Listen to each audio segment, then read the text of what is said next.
Right. What a good start. Cool. Look at that. Another day, another episode. Another This day, one's like another episode. 350, 60 something. I don't fucking know. I lost count. But Amazing. this one is amazing because we have vanilla gorilla. Then he went to pineapples for breakfast. And now it's just pure old Jabr Mulla. Welcome to the show, man. Let the world know I appreciate it. who you are, what you do.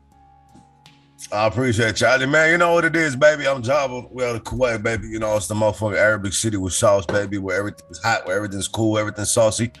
I'm a rapper out here, baby. You know, I put that city on the map, bro. We work with the biggest in the motherfucking industry, from Snoop Dogg, and I ate that motherfucker on the track. Yeah, the you motherfucking did. Scott Storm. Let him know, Jabba. Let him know. Let him know, Jabba. I love the sauce, baby. You feel me? So that's what's up, man. You know, it's a pleasure to be here. I appreciate y'all reaching out and everything, bro. Y'all seem like fucking dope ass people for real. I'm excited for this. Right. This should be fun, man. This is gonna be the greatest episode we ever did. Right, let's get right into it. Jabba. Kuwait is not really that big on the rap scene, being so public, right? We went from like Nas and those motherfuckers, right, to like you know, people like you and other really good Kuwaiti rappers, right? But here's my question. With this stigma, with this whole, you know, like, rap, right? Like, to now people actually doing it. How did that happen? Explain to me where the change happened in the history. I mean, look, rap's been around in Kuwait, and hip hop has been in Kuwait in a very small community. Well, I can, you know, and I say this with all disrespect and all shit on the table. These fuckheads were whack, bro. These fuckheads were whack, bro. Like this, I would not consider it hip hop coming from me. I would not consider it rap coming from me. I just had a bunch of fuckheads who had no competition and were able to shine. And just because there was no other light, you feel me? Like everything was dark, you feel me? He had a small little torch and shit. Hey, you know, and comes out with a weird song like. Some weird ass, sexist ass, weird ass motherfuckers, man. And this is why the hip hop scene in Kuwait went to shit early. It just nosedived to the motherfucking floor, man. Like if it was a graph, it would go, instead of going up like this, it just went down. It wasn't even up, bro. Like right.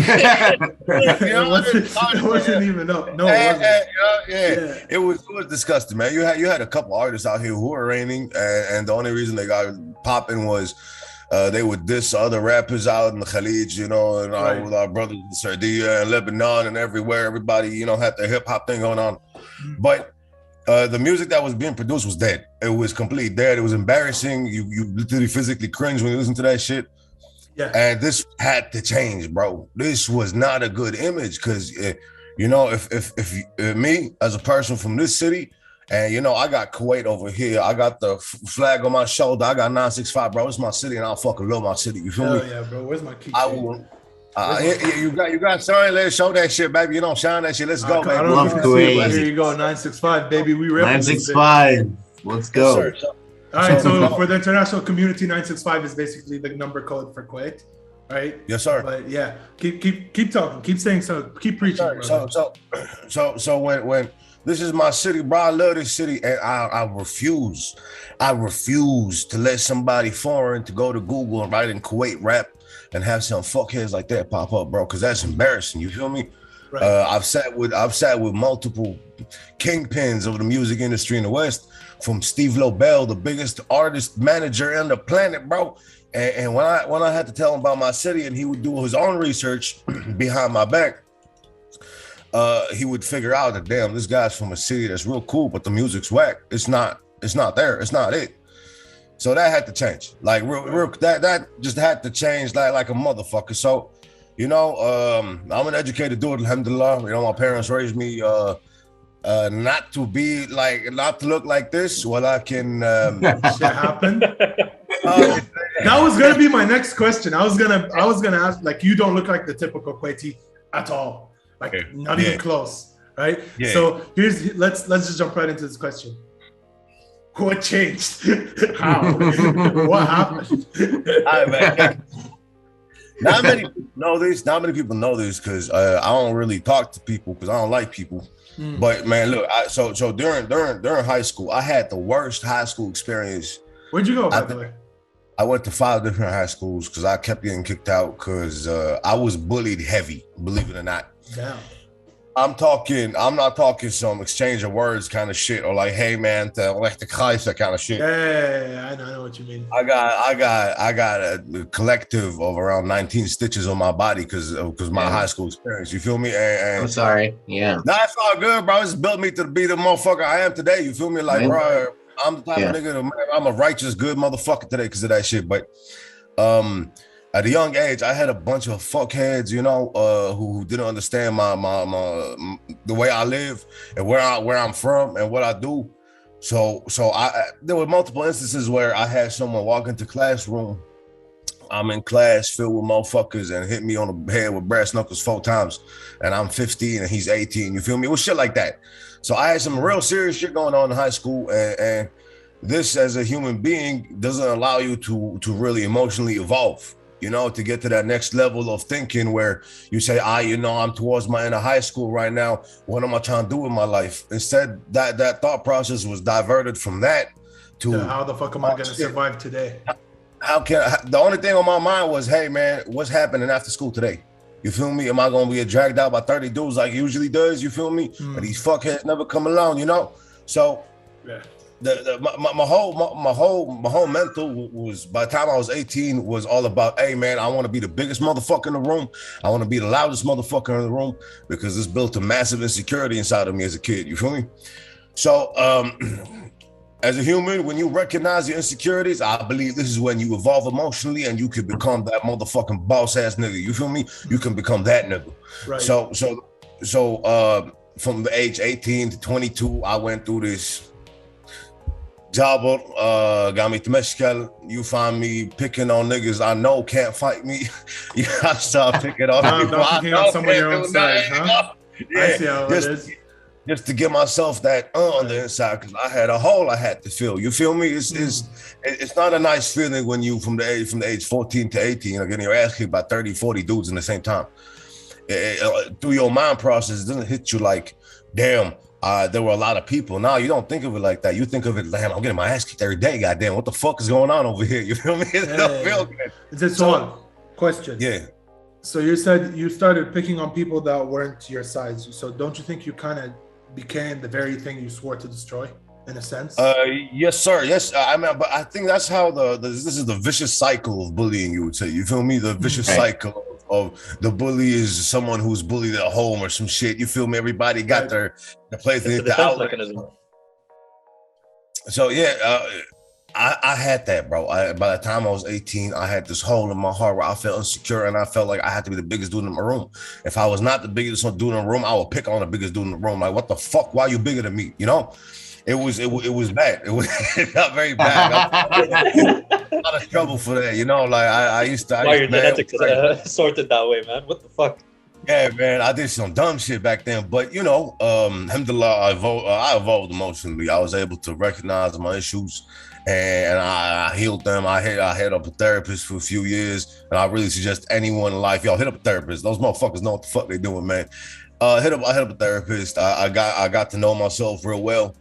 And I placed myself in a position where, hey man, I'm a confident motherfucker. I feel good being in my own skin. So Al-Jaber, to continue with you, because I know in Kuwait and the Middle East in general, like mental health issues are a big, like going to a therapist.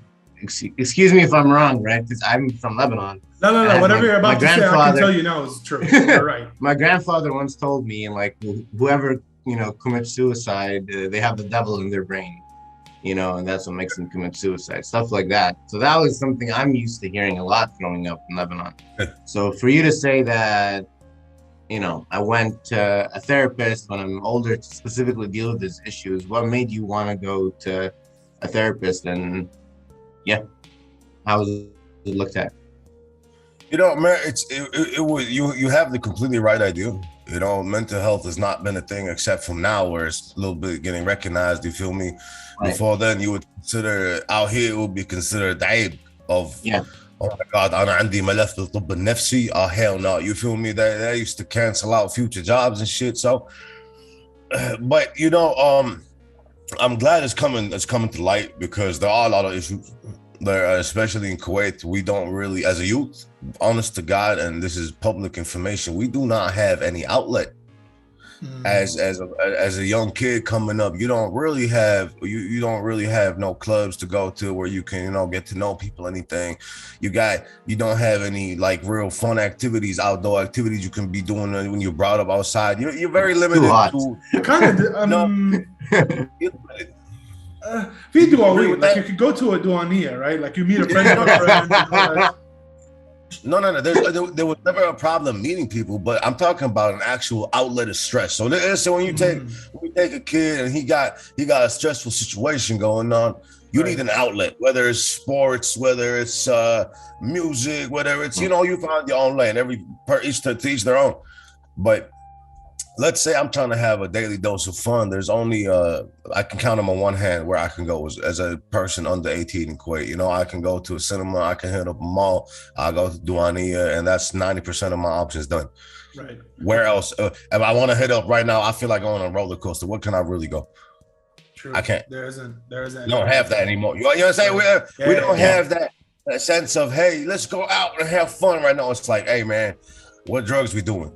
That's what it comes down to right today. That's true. Drug problem in Kuwait has been an issue now. There's a pandemic, goddammit. Everybody taking pills, everybody fucking smoking shit, everybody smoking the wrong shit, and everybody killing themselves. And it's like, damn, bro, that's fucked up. And but there are a select few who have been trying to bring this shit to light in Kuwait. All respect to them, and we always support these people because everybody has their own issues. Nobody can walk around being like, hey man, I didn't go through none of this shit. Everybody has the issues, whether it's whatever. But yeah, man, that's that mental health, bro. You gotta keep that shit straight and 100. I mean, I can proudly say, listen, I've gone through some shit in my life. I can proudly say I've never drank or did drugs, right? But that's because my morals don't allow me to. I think where the issue really stands is self-morals, right? People sticking and abiding by their morals. That's where the issue lies, maybe. I don't know. That's for me. That's my opinion. I agree, but how strong can one's morals be at a young age? You understand? Like, do you really stand for anything that I personally find it to be a rare breed of people who stand for something with that much passion at a young age. Usually at an older age, we start recognizing, I've liked doing this and this is what I'm gonna do.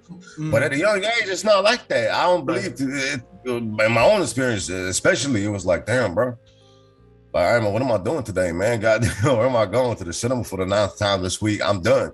You know what, man? And I have a couple of friends, and they smoking something. I'm like, damn, bro, what's that? What's that? Oh, that's that shit Snoop Dogg smokes. Oh, shit, for real, man? Hey, let's try that shit real quick. And then you find yourself smoking and whatever the fuck comes after that, But again, your morals. If you as a young kid never did anything like that, yo, salute to you for real, man. But I was one of the people who fell under peer pressure. Right.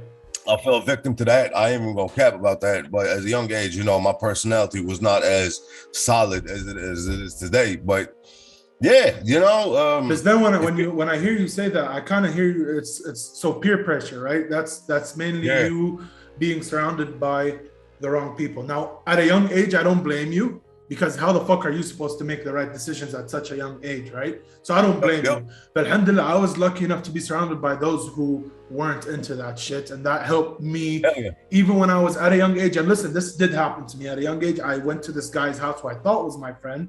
A lot of shit happened later, but the motherfucker put Jack Daniel bottle like right in front of me. He's like, "You want a drink?" And I was like, "Oh, hell yeah, bro, crack that open, goddamn." I was like, no, bro, fuck that shit. No, I'm good, right? But now, like when I was a kid, I used to cut people off from who did that kind of shit. But now that I've grown up, I've realized that someone decides to go, you know what, and drink, right? There is a series of events that led to him being, so I'm more open, more lenient to that kind of shit, right? Yes, sir. Is there anything you've done in your childhood as Jabir, right, young Jabir Mulla, that you today regret and wish it wasn't like that? There is one instance, man, like the way my life has gone so far, alhamdulillah, I love every part of it, man. But Right. if there's one thing I really do regret as a kid, man, it's not slapping these motherfuckers, it's not recognizing at a young age that I had sharks around me, you feel me? And I was a baby fish. I was a small fish in a big pond, god damn it. It was not fun, but there are certain situations where I had people try to take advantage of me because of my young age and my lack of knowledge on life. Right. Where I was actually, I like, believe it or not, man, I was actually, I was at the age 14. I had some 19-year-old dude, 5 years older than me. He got 5 more years on this planet than I did, and that's a lot of time. Yeah. I found myself hooked on tramadol by the age 14 till without even knowing. I even know I was hooked, goddamn. From the age 14 to 17, I was hooked on a drug that is extremely dangerous, that was not fun, that was not where it's at for me because of my lack of knowledge on life. You understand? So right. I did have certain situations where if I was put in today, I would make these grown men cry. You understand? I would put them in a situation they wouldn't be happy to be in. Right. But again, it comes with the lack of experience in life of, hey, this seems cool as fuck right now because right now they're the big dogs and I'm trying to be with the big dogs. Right. It was again coming from that lack of self-confidence I had due to the fact that I got my ass whipped a few times. So yeah, man, that's where all strive from. But it's all beautiful, man. Whose responsibility do you think is it on to teach the kids, like, this is probably a bad decision, you should probably not, you should stay away from this, and also who's qualified to properly teach children about it? Man, like, that is a great question. I don't think, look, man, I refuse, like, me personally, I refuse to have somebody who has not tried a certain thing to lecture me on it. You understand what I'm saying? So I don't believe it. I really believe these are the experiences I went through. Yo, I'm hearing myself twice for some reason. Yeah, I'm hearing yourself twice too. I don't know where it's coming from. Say, I think it's from you because you don't have any headphones on.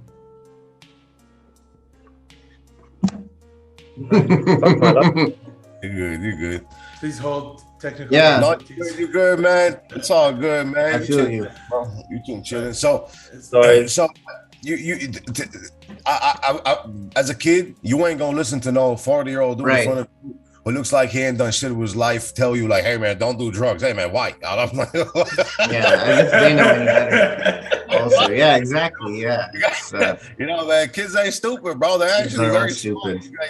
You're not stupid at all. You gotta understand and respect the fact that these kids know what's going on. So, like, I also believe in experiencing things. I believe as a human, this is the human experience we go through.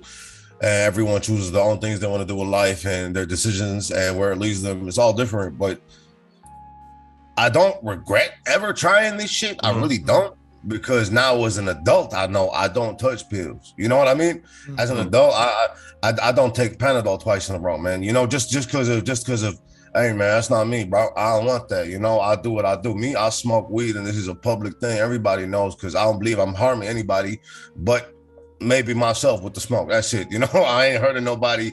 I'm not in a state of mind where I'm really like I'm going to turn aggressive or something. No. I'm me and I'm doing me. So I also believe, man, you learn from your mistakes, try to not go into them. But if you're a kid and everything, bro, just watch your own back. Everyone's a shark out there, man. Not everyone's trying to teach you the good things, I suggest listen to your parents, man. Your parents love you the best. That's just where it's at, bro. Parents, man, like half of them, they even though sometimes, like me, I'm a first child, bro. And you can tell with the first child most of the time is, did y'all even know what the fuck y'all were doing? Like, it's like the first child is the test. The second child is usually where they get it right. I was the first son. I know what you're talking about. Me too. Yeah, exactly. Man, and that's the thing. So like, you gotta understand as an adult also, as, oh shit, my parents had me at my age, bro. I wouldn't know how to raise a kid for shit right now. Hell no, bro. It's not. Like, dude, man. What And we just got to respect the fact that, hey, man, you know, they were young too. They don't know what they were doing sometimes. You know, my parents did a great job. Alhamdulillah, I'm pretty sure everyone's did. But, you know, we got to understand that, damn, they also didn't know what they were doing. Yeah. Sometimes they couldn't give us the right advice. Like my advice I received from my mom, my mom said, I remember I used to get my ass kicked. I come home from school, goddamn it, bro, my eyes all closed up and done more. I'm like, oh, fuck this shit. And she's like, hey, go to the principal. You understand? And I was like, no, that's not the right thing to do right now. It's gonna get my ass kicked even more. Goddamn, that's snitches and shit, right? Yeah, you know, so it's like literally. And they didn't understand that mentality. You feel me? Because like my right now, my family, the most gangster family you're gonna see because of me. You feel me? I like, bro, I hey, what's up, my nigga? My dad's like, hey, what's up, man?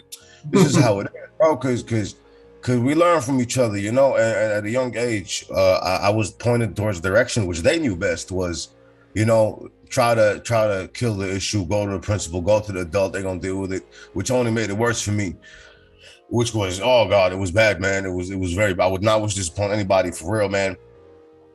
But you learn, you know, you live, you learn. I'm very happy where I'm at in life right now, and because of these experiences I went through and that complete fuck shit I went through. But it's good, man. You know, it makes you recognize other people's insecurities. Like right now, I feel like I have earned a trait where I can walk around and 90% of the time I'm correct, but I can read an insecurity right there. It's just written for me. I can just look at you. What's my insecurity? No, I can't tell. No, I can't tell, bro. I'm not from like, I ain't no fucking punk. No, if I sit with you, nah, for real, I sit with you once or twice. Conversation with the person. Yeah. I'm gonna pick up on a few traits. I see, I'm like, okay, it's this and this, because I went through that. I know what he's going through over here, you know? Yeah, sometimes I agree with you, Jabber, that sometimes I am glad that I went through, you know, some rough shit and then had some people screw me over. You know, it's very backwards to say, right? Like, I'm happy that someone screwed me over in the past, but it made me just much smarter and much more aware with working with people nowadays, you know? So, yeah. Yes, sir. Right. How it is. So, 100%. Let's move on to the next topic, right? Community acceptance is very retarded in Kuwait. Like they have set the standards very, very, very, very, very, very high, right? And it's like if you don't meet that standard, they shun you automatically, or as the British like to say, you've been sent to Coventry. So, public acceptance. Now, whenever I sit, wherever I sit, and people obviously they talk about you, right? And it's always in a negative connotation. Kuwait. I'm not gonna lie to you right now, but the thing is, I'm not the type of person to say, yeah, you know what, you guys are right. This guy's he does this, he does that, he's about this, he's about that. I'm the type of guy to discover the person for myself and see what he's really all about. But I want to hear from you, right? What you think about the shit that has been said. So let's debunk some myths. I'm gonna hit you with some questions. Shoot. I want you to let me know cap or no cap. Ready? Man, shoot, let's go. Okay. Well, obviously you did admit to doing tramadol, so that scratches the first question. That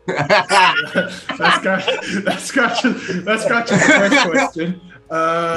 So you're an avid alcoholic. I'm an avid alcoholic? Yeah, like nah, bro, I don't like it. Brother, okay, so, man, I'm very open. I'm very open about my what I intake. I really am very open about. I know this, you. bro. Trust me. I know you are. I've seen your stories. I see your stories, right? Nah, bro. No. I actually hate alcohol. I can't stand that shit, bro. Thank you God. put it nasty as hell, bro. You know, I do not like. I will never in my life take something that will change your personality, bro. I will never do that, bro. Cause like, you know, 1 minute you got that liquid confidence. You get. I know these small. I know personally a lot of small people who got a Napoleon complex. You know, once they pick up the bottle, they suddenly feel like they gotta toughen up their chest, and now they're a whole nother man right now. You feel me? And it's like, I don't like that shit, bro. Cause I'm me all the time, bro. Whether it's in a business meeting, whether it's in the street, whether it's at home with my family, I talk the same. This is how I talk to my family. You know, I ain't gonna switch up. This is me. So for me to take anything that would make me change me, hell nah, bro. You forget that. Nah, I don't. I'm not an alcoholic at all. So I would alcoholic, that's cap. You can say comfortably. Big cap, baby. Big cap. All right. Next, your parents aren't proud of you. Are or are not? Are not. Oh no, my parents are very proud of me, man. Okay, so that's cap. Yeah, that's big cap, man. Right. You know, alhamdulillah, bro. I have crazy support from my family, bro. That's good. Oh my God, this is the first tattoo. One of the first tattoos I got was blessings, because I've really felt blessed, you know, to That's also a to song burn. from you, isn't it? Yeah, blessings, yes, sir. So you know, it's when you have your family support and your family's backing, man, you feel like you backed by God, man. You feel like you can walk, and if I fall, I'm picked up. If I'm up, I'm picking people up. I'm good. You know, you have this confidence, and this is what really gave me my confidence is, damn, I had no internal fight at home of at least trying to convince my parents before I convinced these dumbass people outside the house. Because the public, man, I swear to God, bro, like they be talking a lot. A lot of people talk a lot. And People like to talk, I know. That's why. Yeah. Because there's nothing else to do. Like, I'm fucking tearing up. What the fuck? Saeed, you sound like Darth Vader right now. Saeed, yeah, you're- Bro, I'm sorry. I can't fix my mic. I don't know what's going on. Remove it, All I want to say is, it's like this guy is making me tear up now because of the family comment. It's like it's wow. It's an emotional moment. Yeah, it is. But it's not coming across. But yeah, it's You good to sound know like Darth that Vader. your families aren't proud of you, so that's cap. Big cap. Right. So these the last one is, I mean, I kind of know the answer to this, but I want to confirm from you. You smoke upon the devil's lettuce. The devil's lettuce, yes, sir, big time. I do. I found it to be one of my outlets. Living in Kuwait, I love my city and everything, but you know, I don't leave the house that much. So I'm a creative. I make music for a living. I'm not harming anybody. I will never harm anybody with anything. You know, I got nothing but love in my heart and everything. Kamadi, Badin, please, Badin. Kamadi, please, Badin. It's like Right. They just don't listen the first time. What the hell, bro? So the situation is what was the question, man? God damn it! You smoke weed? Yeah, smoke weed. Yeah, bro. You know, I'm not harming anybody. I do it out in public. This is very highly illegal in my city, and you know, I put myself through a lot of shit smoking this publicly. Well, I'm a man who stands by my good and bad side. You know, I love myself for who I am, and I'm not gonna lie to myself before lying to the public. You know, Right. I gotta keep it 100, bro. I smoke that shit, and I think it's fucking beautiful, bro. Cool. So what about it makes it beautiful? Let's go into this whole situation. What about it? So do you think it, like, because I know people, like, even in all of our episodes that we've ever done with artists, regardless of the art form, we've always talked about drug consumption and how it helps. Yes, sir. Take you into this creative zone that's like elevated from the normal human mind, right? At a psychonormative state. So I wouldn't really say where you're elevated out of your position. So like I feel like that's just a little bit of exaggeration, maybe. Look, so right. I don't know if any of you smoke weed or any of that, but like with weed, bro, it's you're not thinking different, you're not acting different, you're not talking different. It's just you're a little more relaxed, you know. You just feel like yourself. It's like sometimes, you know, when you feel like let's say you're going to a business meeting, you know, you have that antsy feeling of shit, I'm stressed right now, I gotta perform right, you know. That don't exist when it comes to weed, you know. So like you can really touch bases with yourself on the inside and go like, damn, so what's the situation right now? What am I doing right now? Oh, I'm making music. Damn, what do I really want to make music about? What do I want to talk about? What's this song gonna be about? Goddamn, you know, because as an artist, you can sit down and you can rap about anything, bro. I got songs rapping about fucking bitches, big asses moving in my face, and I got songs about how, you know, the BLM movement was going all fucked up. You feel me? Like, bro, you can rap about anything, you know, from here to there. But, you know, some songs hit different than others, and to really portray a song like you feel it as an artist to the world, that requires you to be honest with yourself and touch bases with yourself for real, like on some 100 shit. So when I smoke weed, I feel like it kills my ego. It's completely gone. It kills my ego, you know. It makes it allows me to communicate with myself in a manner where I'm really not gonna let my ego cover up a certain situation of how it really went.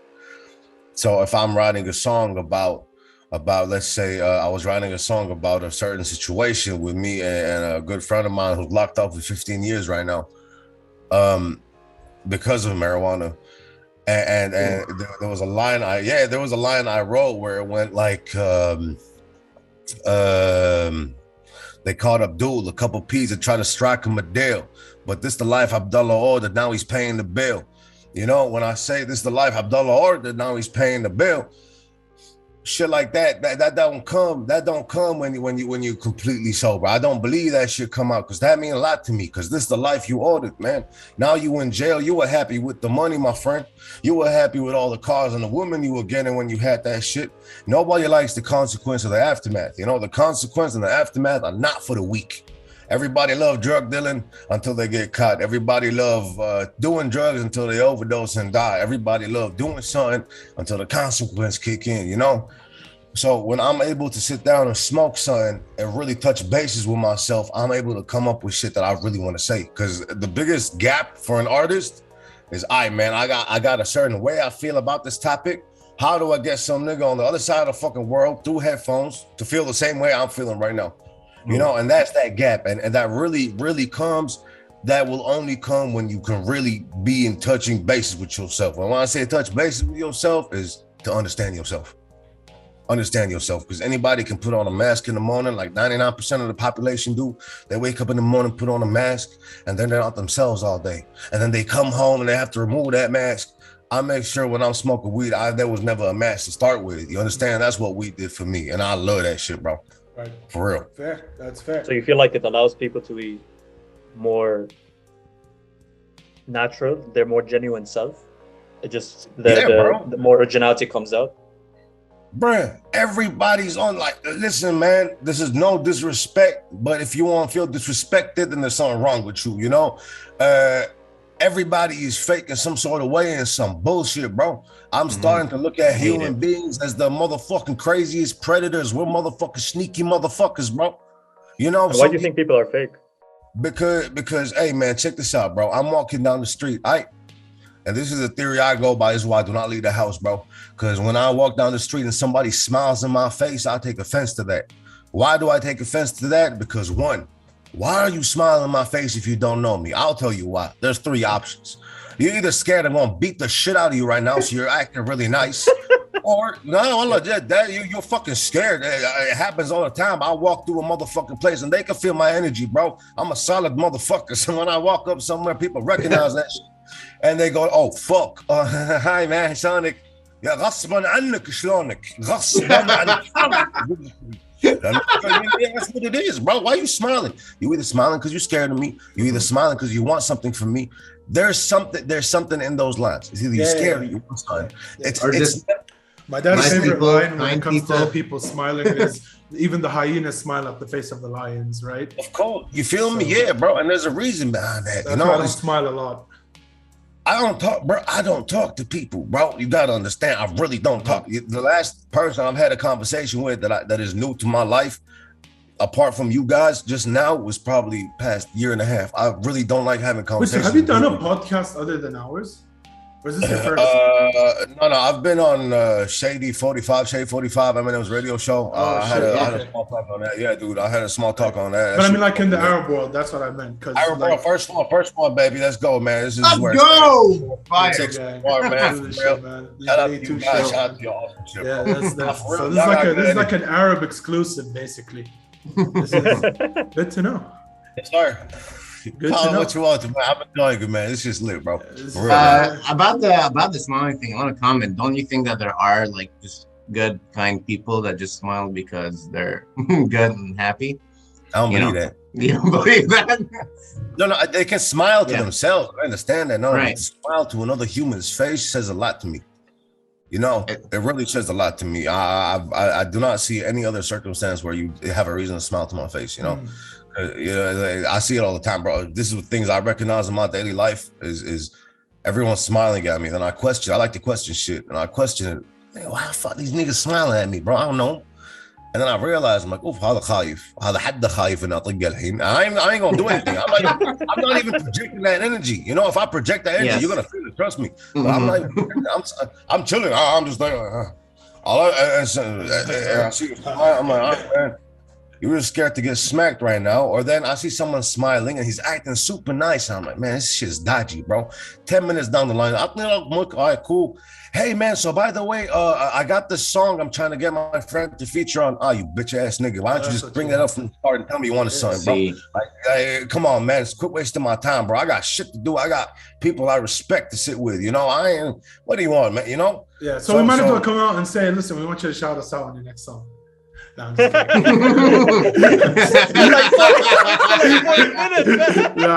I'm just kidding. Buddy. Listen, no, I know. I agree with you 100%. Wallah, like I've seen this happen with me here, right, in university, and it's the same. And I don't know why it happens, but it does happen. It's like, what's worse is they talk shit behind your back, right? Yeah. But when it comes down to face to face, it's like, oh, hey, can I get on a verse? Or can you shout something out? Or can you? It's like. I think the issue behind this is weird. That's the weird part. I think the issue is just like we've met a lot of fake people in our lives, and we just want to get through the bullshit and see through their whatever they're telling us, and that's why we're very upfront. Like for me, I'm also a very upfront person. Like whenever I'm texting someone, I say hey, and then directly my question. It's like it's the second message, or like if I want to say something, it's directly the second message. And then they're like, "Hey, why are you so aggressive?" Yeah, dude, I don't know, man. It's like it's the same with me. They do. They say I'm aggressive or my alpha solo or whatever. Very it's forward. Not that. I just get straight to the fucking point. Yeah. It's crazy. It happens all the fucking time. Right. So here's something I really want to talk about. Right. You said something that some people might have taken offense to it, and honestly, if they did, that's on them. When you did your song with Snoop Dogg, you talked about how no rapper in Kuwait is on your level per se, right? That's fair, 100%.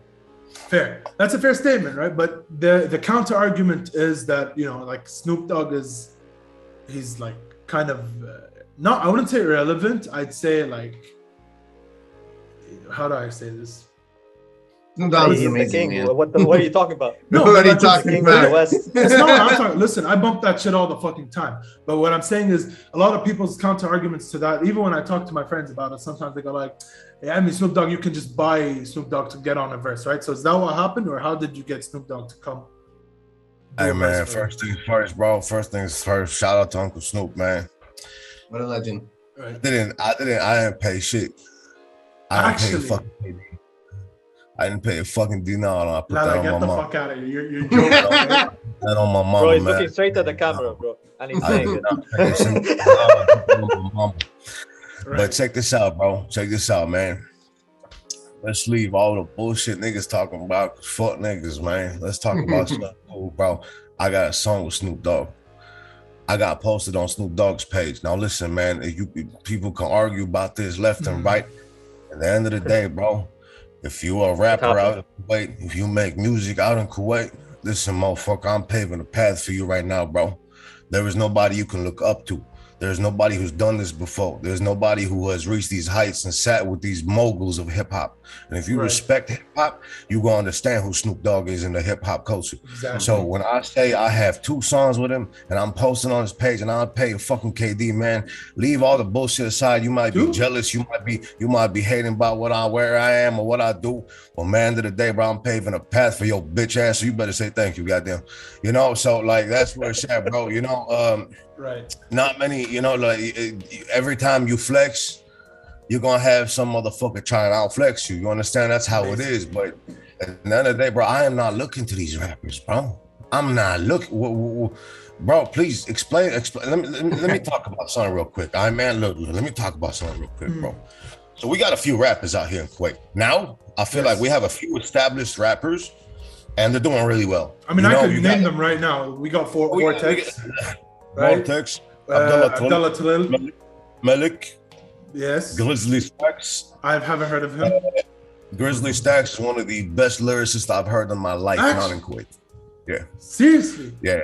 No. Shout out to Grizzly Stacks. To him, honestly. I gotta give him a listen. I'll send you a few links. I'll send you a few links to his shit. He's a fucking genius. He's a genius. So look, there are a few established artists out here, you know, and if I didn't name you, you know, it's just all love, but you know, this is what it is right now. So, what have they really done? What? Music. Tell me. No, no. And where'd they take the music? What happened? Did they make money off the music? Any of them Lamborghinis? Did they buy? They have record deals? Did they? What did they do for the city? Did they put Wait, on so a you show have a for record the? deal? No, I don't. But I don't need one because I make money off of music. I You make do? more money than they. I make a lot of money off of music, man. Okay, that's because I thought on YouTube the way it works is it's like you gotta have a Vivo page or something. No. It's like, Fuck YouTube, man. YouTube don't pay for shit, bro. I'm on that's very Spotify. true. I'm on Spotify, goddamn, bro. And when Spotify hits, Oh yeah, by the title, way, 5XL, congratulations on hitting hundreds of thousands. I forgot to tell you. thank you. 5XL, Yes, sir. Yes, sir. you guys Yes, should sir. listen to 5XL right now because he's a big Yes, sir. motherfucker. 5XL, right? So Yes, sir. yeah, Man, but yeah, keep going.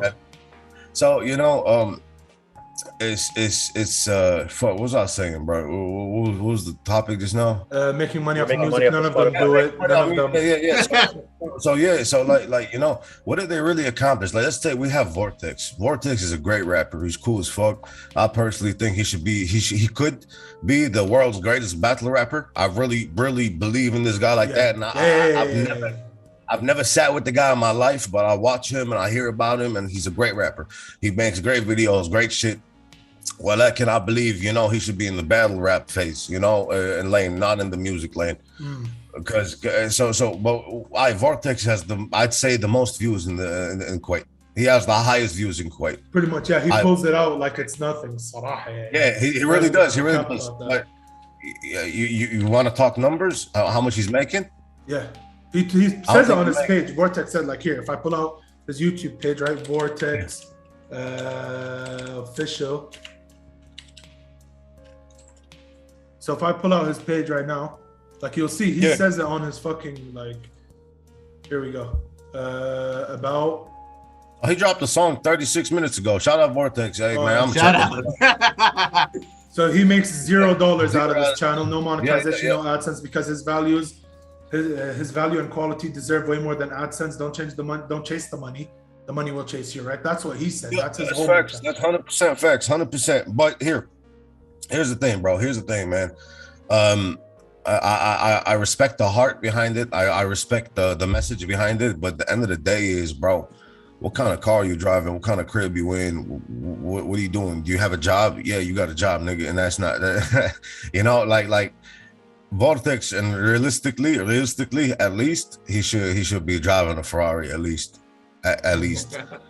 No, for real. With numbers like that, if I'm able to constantly post and get numbers like that consistently, there's something wrong. If you're not, the last deal Vortex did with McDonald's. Do you see that? No, I didn't. Vortex, I think a year ago or maybe 2 years ago, did a deal with McDonald's. Right. And this is McDonald's. McDonald's this is Arabia. Yeah, here we go. So it's a 1 minute video. You guys want to watch it? I don't mind. You can play it. Let's put it on real quick. Let's give it a watch. Here we go. Share sound, and this is it, right? Yo. كلموني ماكو قالوا لي ايش رايك تسوي شيء سبايسي على هالبيت Get my turn to quick flames. الشارع switch lanes. عزوز وفورتكس النيكنيم. Run في عندي lit brain. Listen sandwich, you might not like me. You might be not that hot, but you might bite me. Most likely, McDonald's got me the right deal. I be feeling it because I'm loving it high key. ما في شيء ينقال زيادة. You want to watch it? Go watch the rest of it. You know what to search. But yeah, basically, like, dude's a genius. No. Check it. Let me relax. No. All right, let's start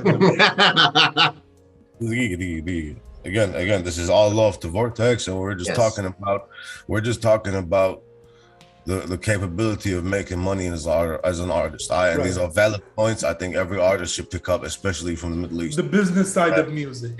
Yeah, bro, it's the most important side, bro. The music's cool and shit, but if you're not making money, what the fuck does it matter, bro? What are you gonna still? What does it matter? You're not making money. You ain't hot if you're not making money, nigga. So here's the thing, bro. Vortex. I'm not gonna name the exact number because this is information I've heard from multiple people. We don't really know at the end of the day unless I saw a check. But from what I firmly believe is that he received 500 KD for that diet. Okay. You're talking about McDonald's. You're That's talking like about a lowball deal. Yeah. Very- that's From that's disrespect. McDonald's. That's disrespect. Do you know the amount of McDonald's, the amount of marketing budget they have per year? Dude, it's like in the billions. Yeah, bro, you're talking big boy numbers, man. Yeah, not even big boy, like godly numbers. You're telling me, Like, you're we're way telling past me, big boy. Big boy's like fucking. I'm talking like. bruh, the OG table, you know, like, but, and you're telling me Vortex, Kuwaiti, Lapora Kuwaiti took 500 KD from McDonald's, bro. That's an L, bro. I can't do that, bro.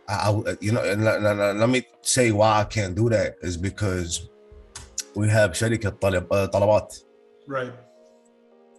شركة كويتية Oh, before it yeah. went international, but Yeah. Kuwaitiyya. They paid me 10,000 KD for a 1 minute track. 10,000, Right. Wow. So that's like $30,000. 20 times 20. So if I do the maths real Yeah. quick, hold on. I gotta calculate this shit because A lot more. Yeah. So 10,000. He got five. Allegedly got 500. Allegedly. Right. We don't know Yes. for sure. So that's like 500 divide 10,000 times 100. So he did it for 5% less than what you were offered, and I'm assuming you rejected it because I haven't seen it come out. I took it. You I got did? paid, bro. Yeah, Yo, I are you took allowed that. to say this? Yeah, I'm allowed to say whatever, bro. I don't talk. Because they make you sign NDAs and shit, so I'm not sure. Nah, bro. I ain't signed no NDA with Talabat, man. Come on, bro. I'm bigger. Come on, man. Nah, All bro. right. So, Jabber, here begs the question: what's the difference between your deal and that deal that didn't go out? So, let me tell you, man. So, it's the fact that, bro. So, I was contacted by Talabat. I got hit up by Talabat, and keep in mind, I had 2 songs released. Period. 2. My entire career consisted of 2 songs. Which were? I have not, which were Nina and Salute. My favorite song ever. Salute. I love I had 2 songs out. I had no fan base. Nobody knows me, man. I'm just some rapper. And I looked at Kuwait like an open chair, bro. It was, or an open field with no players, just a ball. I just had to kick it. So all I had to do, I just had to walk up and kick it. It was that easy. Right. So I looked at all these rappers and I said, damn, what the fuck these niggas is doing wrong? You know, some of them have numbers, some of them have sauce, some of them have nice bars, but not anybody has the whole package over here. And what the fuck y'all doing wrong? So I analyzed the situation. I dropped 2 songs and I did what I had to do. And I had a very calculated measure on how I'm going to get big in Kuwait, and I pulled through. I did it. I had 3.3 million profile visits on my profile in the span of the Corona lockdown from Kuwait. Like the whole city got to know me for real. Everybody fucking saw my face. You feel me? And I made that happen. So I said, you know what? Now I need to make money off of this. I need to monetize this shit. So I got contacted by hundreds, bro. It was mad, hundreds of people. You know, when you're a hot nigga in the city, I had the #1 live in Middle East for a good month and a half straight. That's a very hard record to maintain, bro. I watched You know, Lil I'm not Wayne gonna would even go- pretend like I haven't watched you. I watched those lives. Bro, everybody seen that shit, bro. I'm telling you, bro. I saw the statistics on my phone. I was like, damn, bro, the whole fucking city seen me, and this is fucking beautiful. So I hit that plan. It's done. Chick, bam, boom. I get contacted by hundreds of people, bro. I'm talking Sharikati Kabila. I got hit up by McDonald's. I got hit up by these motherfuckers. And the reason is again, a lot of artists in the West, they would always say, know your worth, but no one really understands this when you get put into a position. When you're offered, I collectively let down, I think it was between 55 and 60,000 dinars of da'ayat. I said no, I denied them. Like, and I was like, damn, bro, that's not my price. 2000? That's not, hell no, bro. Because once I set my price, that's what my price is at, bro. You know, once you state, I'll take 1,000, the next nigga ain't gonna pay more than 1,000. Why would he pay more than 1,000? The last nigga didn't pay 1,000. You know, so you set your price. So I had to strategically go, like, take a calculated measure of shit. I'm gonna turn down a lot of money now, but it's gonna come back in the long run. So I created this sense of exclusivity. And this is something I suggest every artist needs to take, and this is how you become an artist to a boss motherfucker. Exclusivity, and also on top of that, know your worth. Yeah, you got Bert, you know, once you get money thrown at you, if anybody offers you any amount of money, it means they want something from you. It means you have something they want. And you gotta understand, if somebody offers you money, you are worth 20 times more at least. So like I was approached and I denied it, and it was very hard to deny 60,000 KD, bro. It's not easy, right, man? 6,000 KD is like what? That's times $250 million. Around like That's like $20 $250 million, bro. Bro, that's like $200,000. Yeah. You're turning down $200,000. Right. You understand what I'm saying? It's not easy, but you do it. You fuck it. You do it. You stand by your ground and your morals, like you said. You got a dedicated plan. You follow it. You stand by. You deny everything, and then after this came, Talabat. They hit us up, and they invited us over to their spot in Salmiya, Viva Towers. So we went there. Keep in mind, I had a manager and he's dripped out in an LV tracksuit. I got my rollie on, I got my diamonds, my jewelry on. I'm good, but we flossed out going in there, you know. And you could tell everybody inside were talking about us prior, because once we walked in, I was like, okay. So they're talking about us, and no, really, you gotta recognize the shit. It's that small shit, you know. If they were talking about you, then they really want you, bro. You know, like you gotta recognize what kind of situation you're walking into always. Right. And we read the room very well. We understood the situation, and I sat down, and this guy started talking to me, and I just looked at him like, "Why are you talking to me, bro? My manager's here." You know, that's not how it works, bro. What the fuck you talking? Why am I talking to you? Who the fuck are you, bro? You know, it was like that. I'm sitting in front of some guy I don't know, who at least what I know is انت صيدة يعني كذي انا قاعد طالع انت صيدة انا ما راح اكلمك. You have no power to conversate with me, bro. I would not conversate with people like you كذي. And I'm sitting down, so do we have the power to conversate with you? Of course, Habibi. You got all my love and respect for me showing up over here, bro. I love it. Good. I love it. Yeah, let's keep going. Exactly. I'll be sitting down and he'd be like, hey, we got this deal. I'm like, okay, tell you what the fuck. My manager goes like, how much you pay? And he's like, yeah, we got 700 KD budget. And then my manager looks at him and goes like, excuse me, 700? He's like, my artist has on a 30,000 KD Rolex right now. What you think he needs 700 for? What the fuck you gonna do with 700?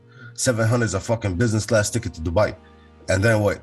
You know, like that ain't shit, bro. It's nothing, bro. It's petty money. So we literally stood up and walked out that motherfucker, bro. We walked out that motherfucker like it was a joke, because that's something that's disrespect, bro. You can't have me walking up to your place, you talking about me with all your motherfuckers, y'all all excited.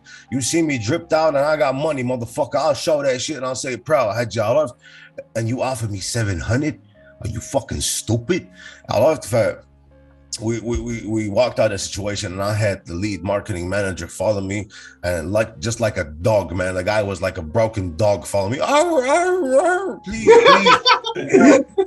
I'm like, all right, hey, now your energy switched. Now you putting some respect on my name. God damn it. How come it wasn't like that from the first shot?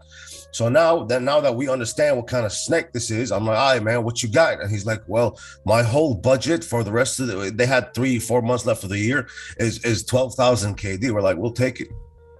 12,000, let's go, we'll take it. All right, chick, bam, boom, we take 12,000 KD. I dropped 2,000 KD to fucking record that shit, mix, master, video, chick, bam, boom. I put 10 in my fucking pocket, nigga. And that's how you come out with a deal, bro. That's how you make your money right. Because after that, I was approached by 3 other companies. Right. I was approached by Red Bull and 2 others I can't talk about, but they all offered big amounts again. And I realized the pattern. I'm like, damn. Around this range or higher? Around the range, a little bit higher, you know, plus 4,000 or 5,000. So higher. 10, 15, you know, between the 10 and 15,000 range. And this is a lot of money. And you got to look around and say, damn, bro, I played my cards right.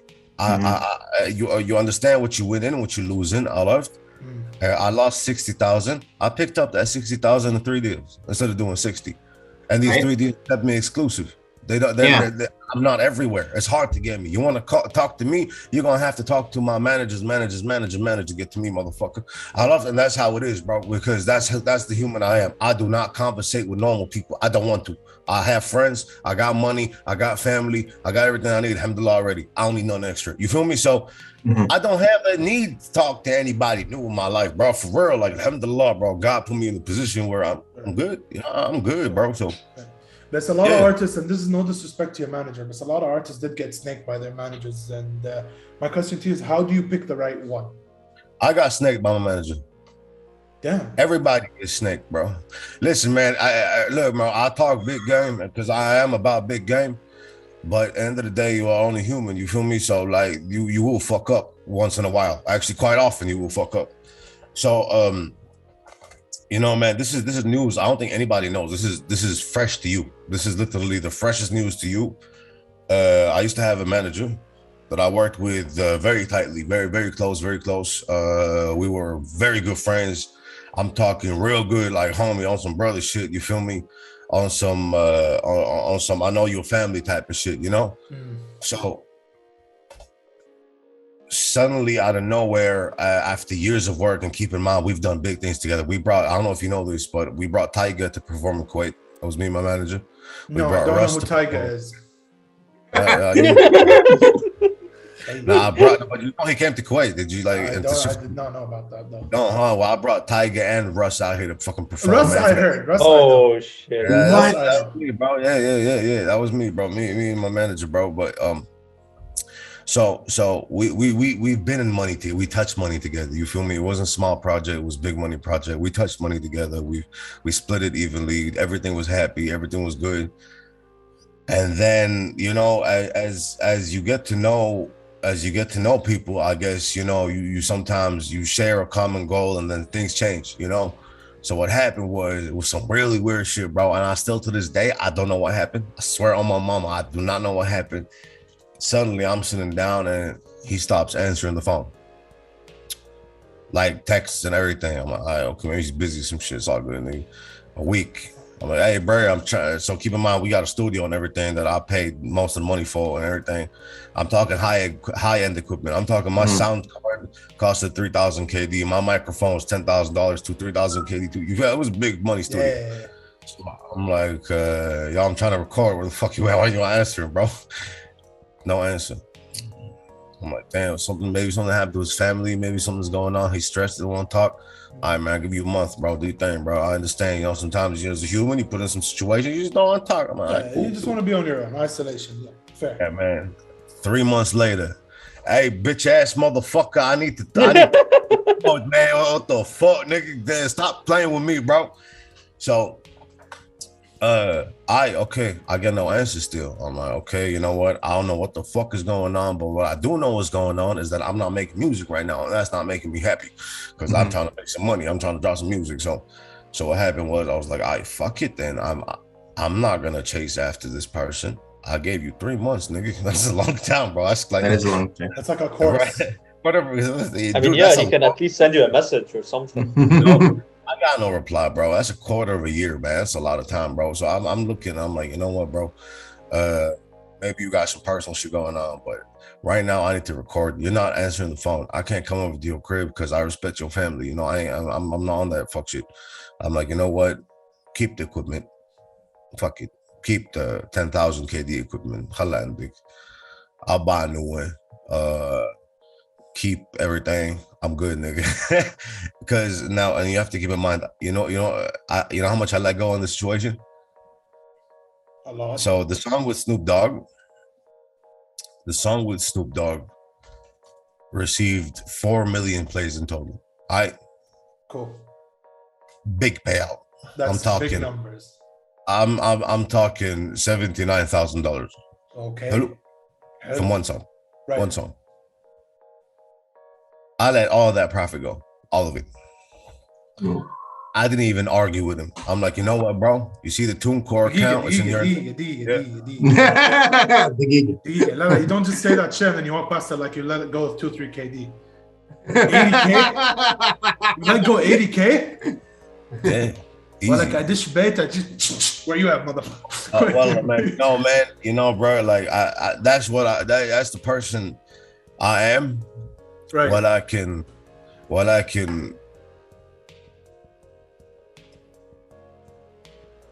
although I don't like the guy at all. I really don't know.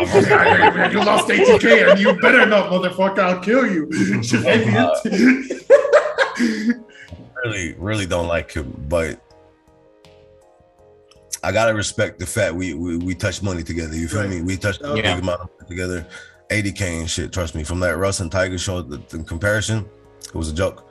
You understand? So, you know, this again, it costs money to be a boss, bro. It's not free to be a boss. You understand? It's not. It costs money to understand yourself, understand your worth. You know. So what is it for me to walk away from 80-90K that I lost? I fuck that shit, nigga. I'll make 20 times back. You understand? Because I know my back. I know how much I'm worth. I know what I'm trying to make. You know. I know where I'm going. So like that for me, for the outside ear, it's like, oh man, I even told my dad about it. Hey, I'm like, yo, dad, I lost this amount of money. He's like, what? I'm like, yeah. He's like, yeah, fuck it, you'll make it back. I'm like, yeah, I know, because you know my dad touches money, alhamdulillah. You know, he does his thing. So he looks at me, he understands. He's like, yeah, thank you, Habibi. He goes like, you know what, man, fuck that shit, bro. You got that covered, nigga, easy. I'm like, I know, you know. So I did get snaked by my manager in a formal way. I got snaked out a lot of money. You know what I can. It's all love to him. I hope him and his family are doing good. You know, I got nothing but love in my heart as a human being. I'm a man of God. I'll pray for everybody I know. What I can, you know, be careful, man. Be careful out there where who you trusting, and because this can either make or break a person. You know, certain situations like this, I'm pretty sure I could put another 5 artists in my situation, and 4 of them would quit music. You know, they would be, this is too much for me. I lost all this money. No, and they're stuck in, hell no, bro. That's just nothing but a fucking roadblock. Keep your head down. But out of curiosity, did you find out what happened with him, or? I swear to God, check it, man. So I got word. I got word 2 weeks ago that I'm being put in my 2 of my songs are being put on a Netflix movie. Hello. شيء وايد قوي. Hello. I got. Wow. It's Netflix. You do it like legendary. Yeah. So I got good news of that. So one of the songs he's featured on. So I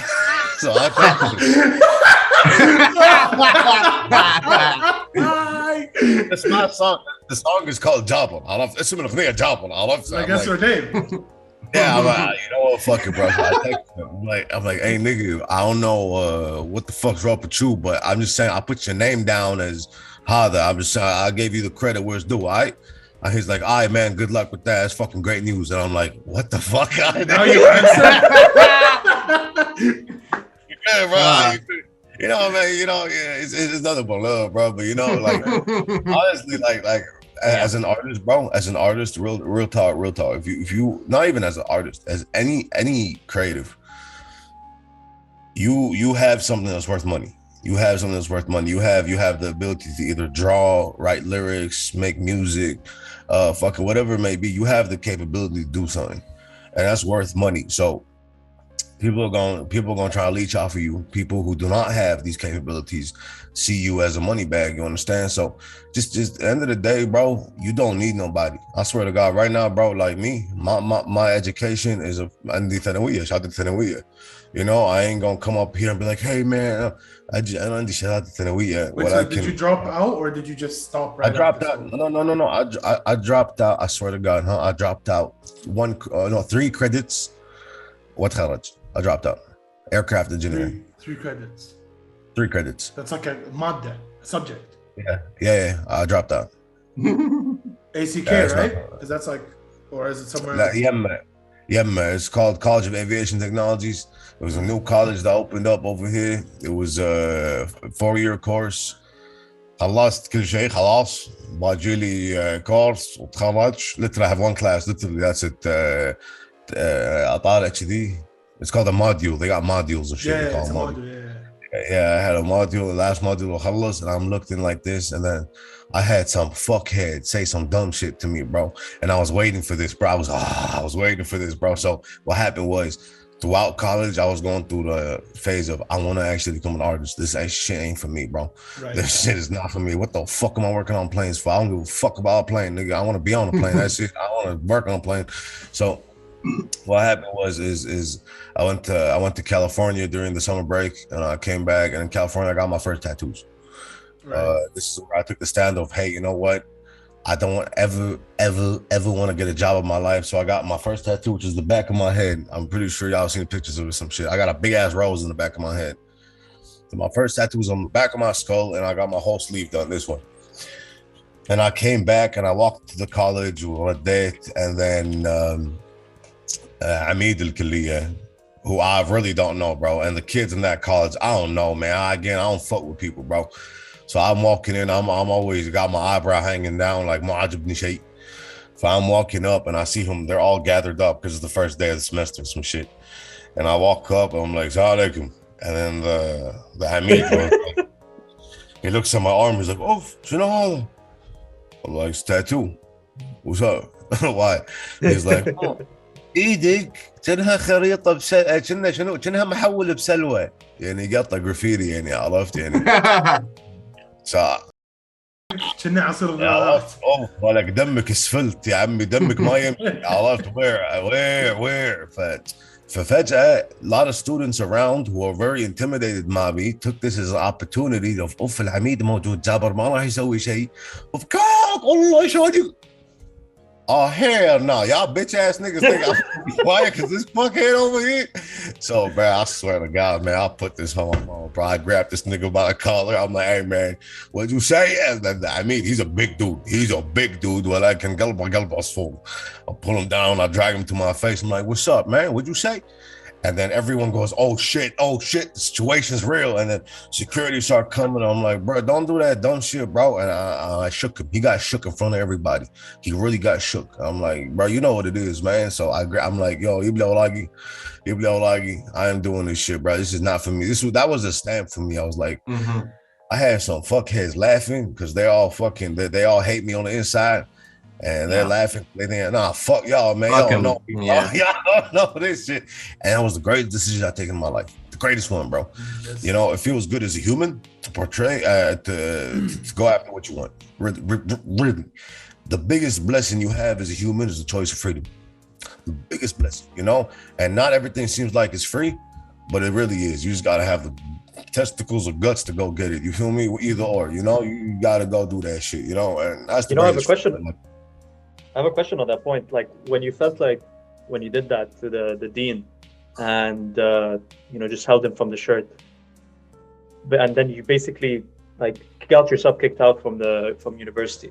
Do you feel like you basically gave yourself no other safety net that you you had to pursue the music? Because a lot of people say that it's very get a safety net and then do whatever you want. Remove the safety net and you feel liberated. Just take the risk. I think having a safety net is the worst thing you can do to yourself. Literally. You know, man, there's a saying, the quote that goes by Allah yarhamah, Nipsey Hussle, man. I look up to this nigga, man. Nipsey Hussle's fucking crazy, Rest bro. in peace. Yeah. You know, and I worked with his manager, Steve Lobel. The guy brought him up from zero. So I got to hear face to face fucking real shit that not even the world has seen. You know, not even his closest homies have heard. So, why the fuck you have a safety net? You know what a safety net means? A safety net means you do not trust yourself with your plan A enough. That's it. That's what it means. I do not trust myself with plan A. That's all that it means. Once you put yourself a plan B, you do not trust your plan A. You know, just like 50 Cent said it, one of the greatest hip hop fucking icons. He says he had a movie and an album called Get Rich or Die Trying. What does this mean? You know, this is a powerful quote that a lot of people look over. It is, I have one plan. It's to get rich. How? I don't know.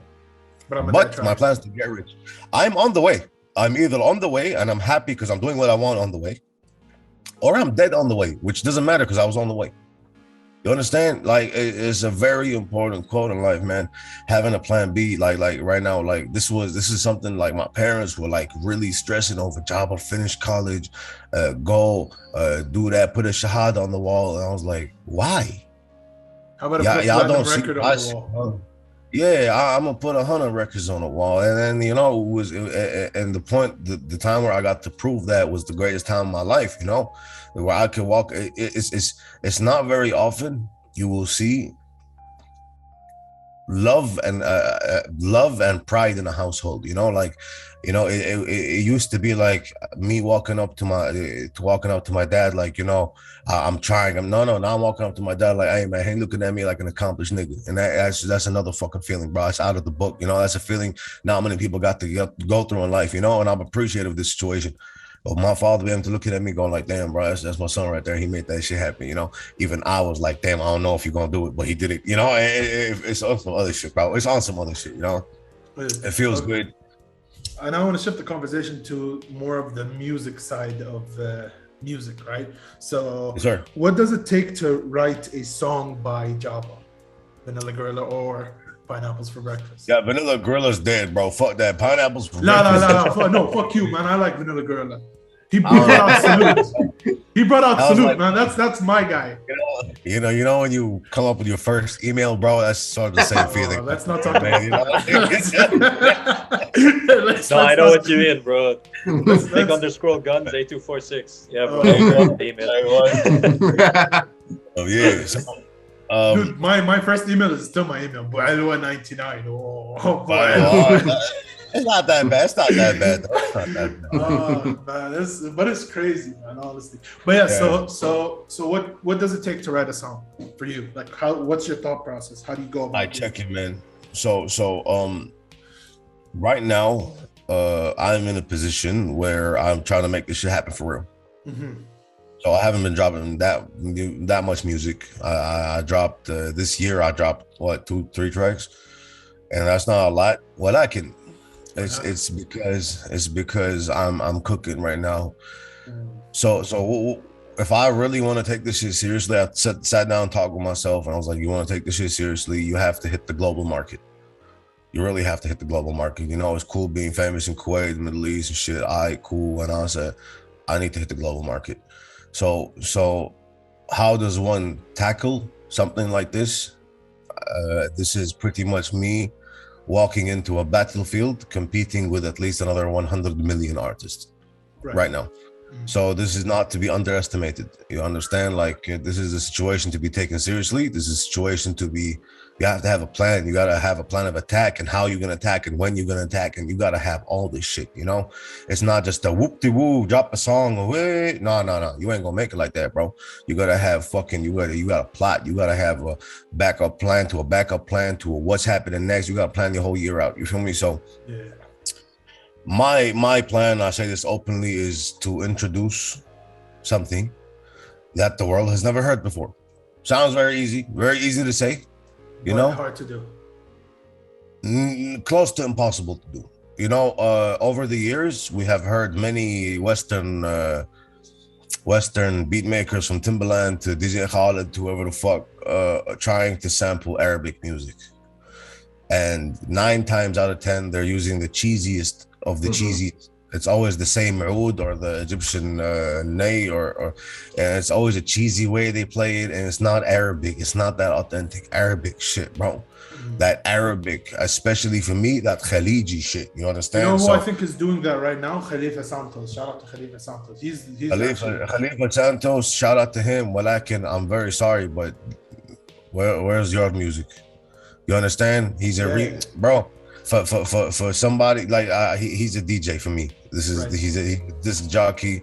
This is not creation of music, in my opinion. You're taking tracks and putting them on top of each other. You understand? You're doing something way easier than anybody else is doing. You understand? It's hot. No, I fuck with it. It's hot, but you're using Quavo's lyrics, which are hot as fuck, onto fucking what's her name? Kalthum? What was it? Kalthum, which is also hot as fuck. Like, it can't go wrong. It would be very hard to go wrong with this. You understand? No, bro. I'm on a whole different level, bro. I'm trying to create something from zero. I'm talking motherfucking zero. So my plan is to introduce the real Khaliji emotional music to the West, because I believe this is something that they have not heard before.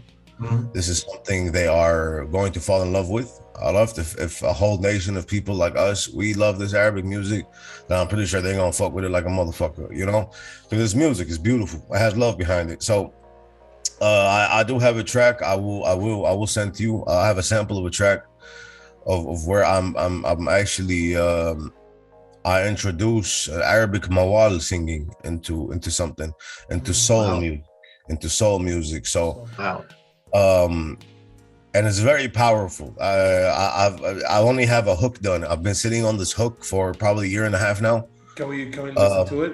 Like exclusively? How can I play it for you? How do I do that? How do I do that for you? I mean, I can allow you to share screen, and you can like. Yeah. If you could do that, so share screen on. So this is an exclusive on it to the show. What the future of Jabal is looking like. Yes, sir. And this is only a hook, and this is unmixed, unmastered. You can still hear the love and the power behind this. Right. So how do I share on Zoom? You got share screen. You choose the screen. Where is the green button in the bottom of the screen? It's on the bottom of the screen. It's green. That's real. I'll share screen. Oh, it's right there, bro. Oh my god. Don't worry about it, Wallah.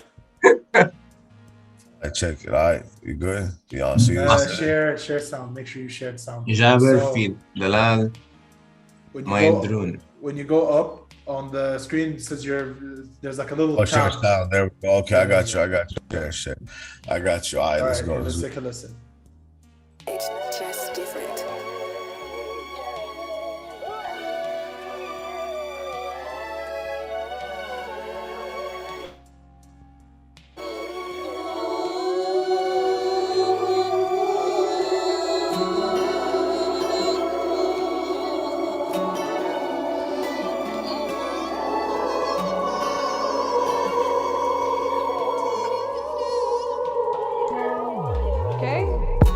They eat from my hand, but they do not know. Ooh. The taco cut them off and let my money go. They eat from my hand, but they do not know. The taco cut them off and let my money go. This is really coming right. Yeah. Fire. Dude, I want that song myself right now. I want the whole song, bro. Yeah. This is like, lay back, chill to that music. You can't find this shit anywhere. I don't give a fuck where you look. It doesn't exist. You understand? Yeah. So that's the game right there. That's the game of trying to introduce something new. Really something new to these motherfuckers. Right. Where you have that. This is not mixed and mastered. I don't understand. I don't know if you guys know music, but the amount of steps, the big step you take after mix and master, the sound quality is gonna make you cry. You understand? So it's if right now when I listen to this track, bro, I can see this in movies. I can see this in public. I can see this everywhere. I can see this in concert. This is the type of music that hits your soul. You understand? And for me, it has a big story. Is they eat from my hands, but they do not know that I could cut them off and let my money go, which applies to a lot of situations in my life. You understand what I'm talking about? In this episode, right? Yes, sir. You understand? And these are situations that many people go through. You understand? Where goddamn, where you're feeding someone and they're biting your hand. Oh, you bitch ass motherfucker! You don't know I can just move my hand, huh? So. Introducing Arabic, real, non-cheesy, but beautiful Arabic music to the market is where I'm going, bro. This is where I'm at, And I believe I'm able to do something not even Timbaland was done. Timbaland couldn't do this. For real, like Timbaland, one of the greatest producers that could not do this. He had the, we get the Arab money with Busta Rhymes, and he got all the, that's not Arabic, bro. It's not real. That's not, I don't be hating, bro. So who's planning on featuring on this song? Nobody. I'm done with it, bro. I'm done with features. Believe it or not, I got Kodak Black in my DMs. The other week I posted on story and I was like, nah, I ain't even gonna use this, bro. I got an NLE Chopper verse sitting on my computer. I got a Gunna verse sitting on my computer. I got all for free. I don't pay for, you understand? Right. But I'm not finna use these for at least another 5 years, bro. Like my come up, I've realized, I'm like, okay, I have established a fan base. I have established a group set of people who show me love and will support me. That's all I need. I don't need features now. I don't see the benefit from features. I feel like when you get on a track with Snoop Dogg and you eat Snoop Dogg on the track, I felt like he was dragging me down. I ain't even gonna cap right now. You understand what that song do, bro? I fucking murdered that shit, bro. You know, I stepped on that motherfucker. You know, the song came in. It was I a go getter, the salt and a bump and a bump, whether or not the teapot on the beat might settle. And Snoop comes in, he's vibing, and then I come in. I gotta go do. What you gonna do, bro? There was sauce in that motherfucking song. You feel me? And every time I listen to that track, I'm like, yeah, Snoop's legendary. He's cool as fuck. Well, bro, I ate that. I ate it. Right. I fucking hate him, you know. And, it's like, you know what, man, Jabba, I think you need to recognize your own shine right now, and you need to utilize that shine for yourself, you know. Exactly. And that's the way, bro. I'm not gonna feature nobody. You're gonna see my next my next 10 to 20 tracks are going big budget on video. I'm talking big budget on everything. We're taking this shit seriously now. Halas, I'm trying to hit the global stage, and I'm trying to come in not walking. I'm trying to come in stomping, you know, because I'm a big dog and I stomp on motherfuckers. This is what I do. You know, I don't come in soft. I like shock factor, bro. Shock factor is my motherfucking favorite thing. It's what I'm about. So I took over the Kuwaiti market with that. We executed, we hit it, we did it. You feel me? And now we're just going global, bro. It's easy, man. Right. It's easy money, bro. You haven't answered my question at all. My question was, how'd you write your shit? So writing my shit, bro. A song for Jabal, man. So there's this quote, Ed Sheeran. I heard from him, and it stuck with me ever since, man. Wait, you listen to Ed Sheeran? I listen to everybody, bro. You gotta understand music before you make music, bro. You gotta listen to everything, bro. That's a fair statement. I take it back because you do not look like a motherfucker who listens to Ed Sheeran. That's all I'm gonna say. Well, that's a judgmental statement, Ali. Bro, how much money he making from music? How much money he making? He's making millions, bro. Like, he's doing something right. There's something I can learn from there. You feel me? So I listen to everything. So right. I watch you and I hear you. So he said this quote one time that really stuck with me. He said, being an artist is like a dirty tap. And when you're a dirty tap and you open up the water, what comes out at first is like dirty water. You don't want to associate with that water. Shit, it's crap. So it's coming out, and it's slowly, but it's slow. You keep it on for an hour, it's getting cleaner. You feel me? A day later, that shit's fucking see-through, clean and nice and drinkable water. So when we take this process and apply it to music and go like, all right, man, we gotta understand as artists, 90% of the shit we say is not hot. You know, once you recognize that very important point, and you're able to kill your ego to the point of really able to be like, is this hot or not? Because as humans, we love ourselves, man. We're egotistical motherfuckers. Me, I love my voice, bro. I would listen to my voice all day, man. I don't give a fuck, bro. I love this shit. You like hearing yourself talking. You like hearing yourself talking, and I'm pretty sure this applies to everybody. So we like talking. You feel me? So same applies to me. A lot of artists, they make a song and they listen to it and like, damn, this is the hottest shit in the world.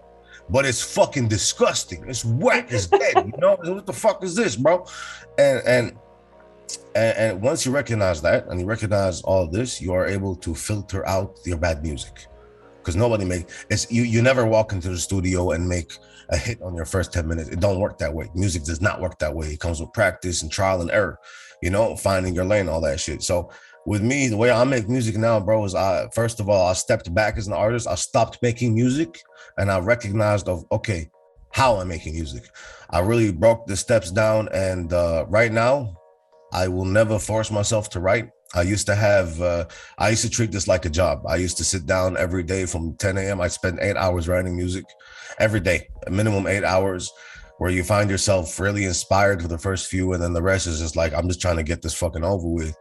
So I don't force myself to write music anymore. Sometimes I'll take a whole month off of not writing jack shit, anything. I'll just take a month off of listening to music and putting my ear to the streets and listening. Hey, what's hot right now? Why is this hot right now? So once I finish that process, I sit down and I freestyle.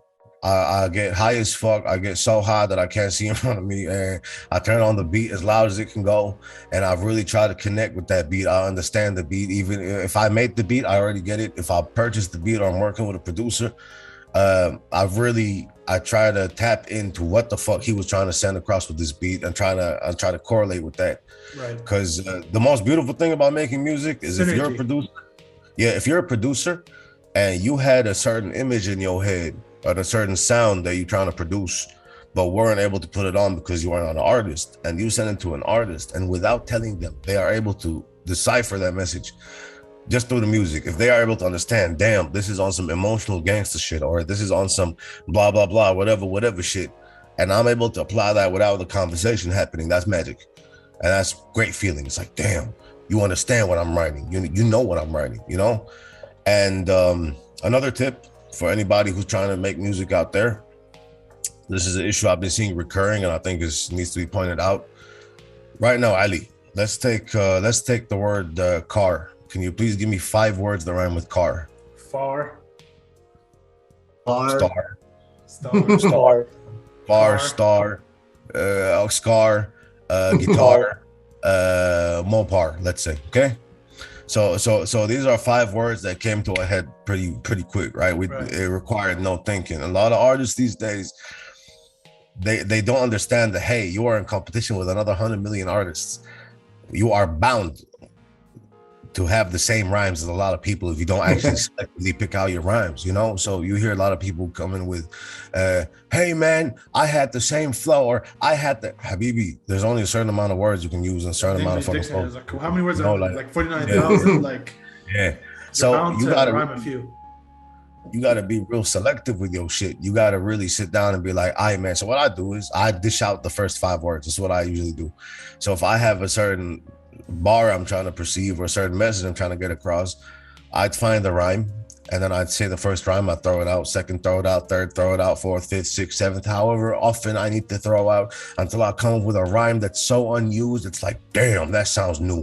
That's new to the ear. When someone hears a rhyme with that to that, they weren't expecting that shit.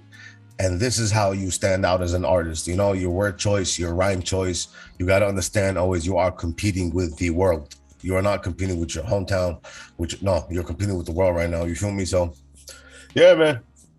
Is that why rappers sometimes use like words from the dictionary? You know, they go for those. Is that why rappers sometimes use those big words from the dictionary? Like, you know, go through SATs and shit. Bro.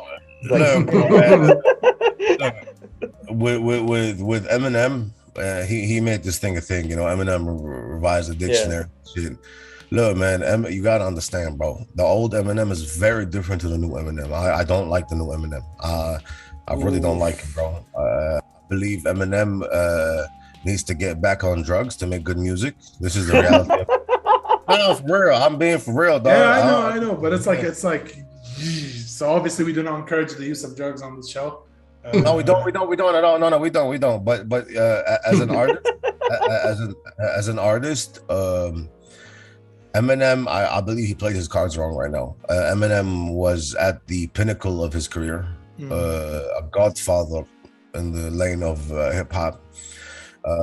Went against everyone's word, made it out a king, and he did not know when to stop. This was his mistake, as I see it.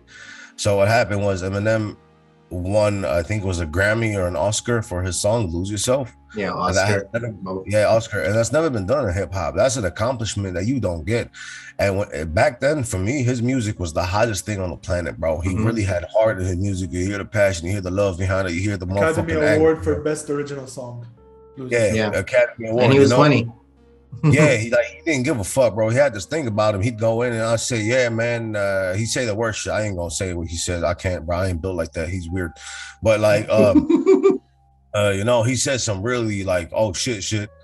So what happens is he was heavily stuck on drugs here. He was on Xanax, he was on sleeping pills, he was on whatever the fuck he was on.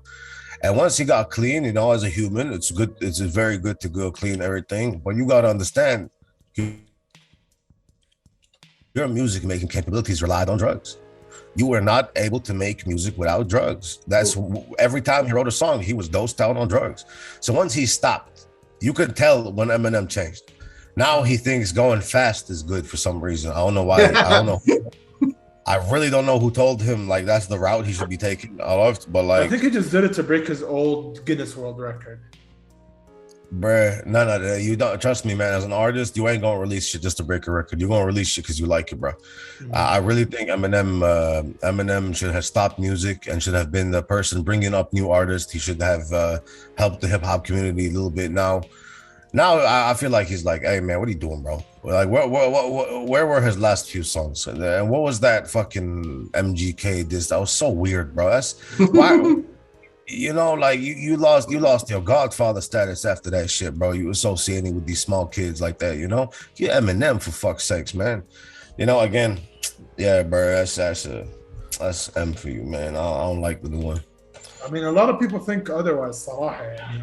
Yeah, but also a lot of people say that يعني هم عرفت ضبط يعني is that boy is okay, fine. Listen, like a lot of people saw again, it bro, as, you gotta understand, bro.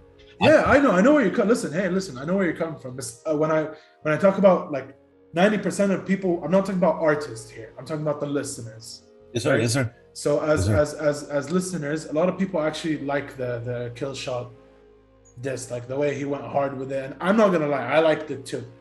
Right? Cool, yeah. Because I'm the type of guy, I don't like this sounds nice. I listen to what an artist has to say.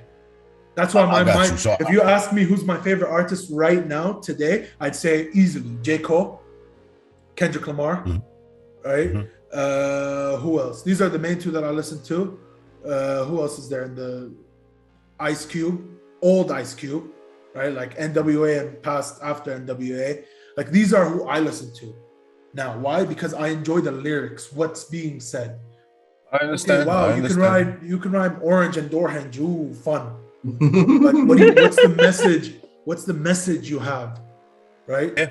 What do you have to say as an artist? What's the story behind you? This is why I enjoy J. Cole and Kendrick Lamar a lot, right? So if you ask me now, Ali, what's your favorite song from J. Cole? A lot of people will say, "Oh, I like that 2014 Forest Hills Drive," right? The what was it? Don't save her. She don't want to be saved. What was that song called? Yeah, you know what I'm talking about? That's not my favorite J. Cole song. No. I've been a J. Cole song fan since forever. My favorite would be For Your Eyes Only, the whole album, especially the last song. I don't know if you've heard it or not. No, I've heard. Right. It's my job. Listen to music, bro. Basically, yeah, okay, cool. So now you ask me with Kendrick Lamar. A lot of people would say, "Oh, Good Kid, Mad City." Okay, there's a story there. It's nice. Pimp a Butterfly, man. Right? To Pimp a Butterfly. That was literally, he said, To Pimp a Butterfly, that was a classic CD. Ghetto Lullaby for every one day MC, right? My favorite is Duckworthy. The story behind Duckworthy, how he became a rapper, right? Storytelling. That's my favorite.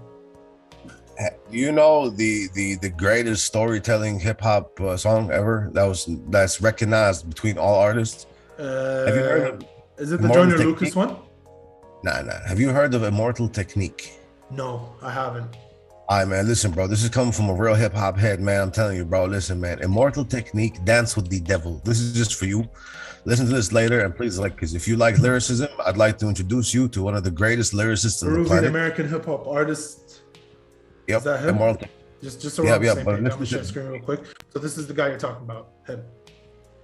Yes, Immortal Technique. This is one of the greatest. He has released one of the greatest storytelling songs ever, and it's recognized internationally as the devil. There it is. It's like literally the first thing that came on the. Yeah. It's a song, bro. It's you want storytelling. Now you'll understand. Is man, as a hip hop artist, I go deep. I listen to everything that's ever been released, bro. It's what I do. Zane. Now, respect to J. Cole, Kendrick, Luma. They rap. They're dope as fuck, bro. But listen, bro, this is, you know how every era has their greatest? Yes. Okay. Have you studied hip hop? I'm not gonna assume you have or have. I mean, I wouldn't say I studied it, but I have a very different appreciation to the average listener, I would say. Okay. So when you really go deep in this shit, you will recognize that J. Cole and Kendrick are little boys in this game. Little boys, bro. Understand that? You can't say that. You can't. They made it. Shattering his dreams. Listen. They're dope. I'm not saying nothing else, but they're dope. But you're talking about the difference between the guy training to go to space and the guy who went to space. You understand what I'm talking about? Okay, I see where you're going. They're both great. They're both great. They both participated in the greatest thing in the world, I believe, which is hip hop. They participated in that and were leaders in that.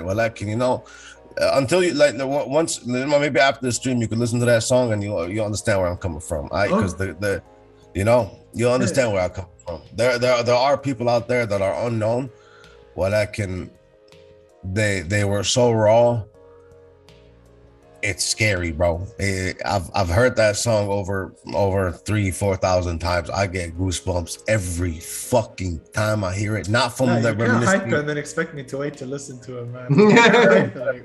It's a dark. Listen, bro. It's a dark song. It's dark. It goes dark, bro. I'm talking. It goes dark. I don't know if it's a long song to Kefik, man. It's on your shot, bro. Your call, man. But it's 6 minutes 49. Lala, I'll listen to it after the show. Yeah. After, bro. It's a long thing, but it needs to keep. So listen to that. You'll understand what I'm coming back after that, man. Right.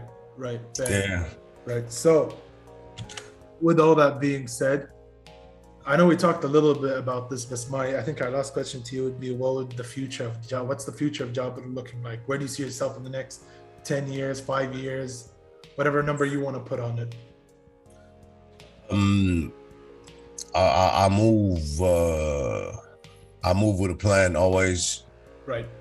I believe by 2025, I will be a very large scale international artist. I don't really need anything from anybody. What I do appreciate having in my life is the love of my city, love of my Arabic people. I am trying to do something that not many were able to do. And I love myself for that, and if people gonna recognize that, I'll tip my brim to you. If they ain't gonna recognize that, they're gonna recognize the husband and lost in a few years. And man, bro, I'm just, man, this is the thing, bro. You don't know when you're coming up. You don't know which song is gonna take you up. You don't know when it's happening, what. You try and plan as much as you can, and God laughs at us like, man, you don't know what's coming, So I'm just happy to be here, man. I'm happy to be an artist from Kuwait. I'm able to pave a path for people. Yep. And I'm accomplishing my dreams as I'm talking, to you guys. I have people like yourselves, who are interested in my story and interested in my journey down here, and using your platform towards this, and I appreciate people like you. And you're gonna see Jabba on the top, man. God damn it, you're gonna post this on Instagram in a few years, be like, hey, I knew him before you did, man. We were there from the beginning. We're already doing this. What are you talking about? Shut the fuck up. We're already doing that shit. Shut up. No, but you're not wrong. You're not wrong, and it's really. It's really and I'm glad you believe in yourself this much. Wow, yeah. I'm really happy for you, and I'm happy that, alhamdulillah, I finally got to understand who Jabir al-Mulla is as a person, instead of just hearing about him. سمعت لنا. No, أنا سمعت من Jabir himself, right? And I'm glad that you're honest, and thank you for watching. Man. So thank you for watching another episode of A2 The Show. If you guys enjoyed this episode half as much as we enjoyed filming it for you, please like, subscribe, and share. Go ahead and follow Jabir. You probably came over here from Jabir. Let's be honest. Hey, if you guys haven't and you came from us, go let them know we sent you. 5XL just dropped. Give that a listen. Future songs, you should also give that a listen. Jabir, anything you'd like to shout out or let the world know? Big love, man. Hey, man, this is one of the greatest fucking interviews I've done. I felt very comfortable with these beautiful people, bro. For real, man. Certified, vouched, and checked for by Jabir, man. This is a ski mask. You go take what you want in the world, man. Go take what you want, bro. Don't let nobody tell you can't. God damn it, bro. You take your shoe and you plant it on the floor and you make sure motherfuckers know you here. You feel me? It's big love to you guys. Al-Asikum. For real, salute to you guys. Much love. And if you guys ever need anything, feel free to reach out to me. I'll fuck with y'all heavy. Y'all good people, man. For real. Well, how we end the show. It's peace, love, signing happiness. out. We'll see y'all. Salute. Salute.